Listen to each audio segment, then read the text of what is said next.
இப்பெல்லாம் இந்த ரீல்ஸ்ல இப்படிங்கிறானுங்க அப்படியே ட்ரெண்ட் ஆகி எங்கெங்கயோ போயிட்டே இருக்கானுங்க. ஒண்ணுமே புரிய மாட்டேங்குது. நேத்து நைட் நான் கால் பண்ணேன், ஏன் நீ போன் எடுக்கல? ஏன்னா ஜிம்முக்கு போயிருப்பேன்.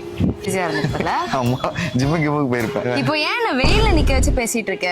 நீ தானே மேல போய் பேசலான்னு நான் சொன்னா நீ சொன்னா நான் கூப்பிட்டு வந்தேன். ஏன் வெளியே போலாமாடா? போலாம். இப்போ ஏன் இவ்வளோ வேகமா போற? என் கூட கூட நடக்க மாட்டியா?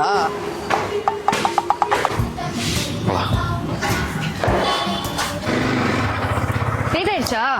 சரியான டிராபிக். டைடல் பார்க்ல அப்படியே நிக்கிறாங்க எல்லாரும். ஒரு இன்ச் கூட நவர்ல வண்டி. இதை முன்னாடியே சொல்லிருக்கலாம்ல, நான் மாலையாச்சும் வெயிட் பண்ணிருப்பேன்ல. சாப்பிட்டியா? இல்ல, இனிமே வெளியே போய் தான் சாப்பிடணும். வெளியே போய் சாப்பிட்டுக்கலாம். இப்போ ஏன் நான் ஏறுறதுக்கு முன்னாடியே பைக் ஸ்டார்ட் பண்ற? நான் வர வேணாமா? நீயே போய் சாப்பிட்டுக்கிறியா? சாரிப்பா, இன்னைக்கு கூட ரொம்ப கோவப்பட்டேன். அதெல்லாம் ஒன்றும் பிரச்சனை இல்லை. சரி, நான் வரேன். பை. லேட் ஆச்சு. இப்போ ஏன் கிளம்புறதுலயே இருக்க?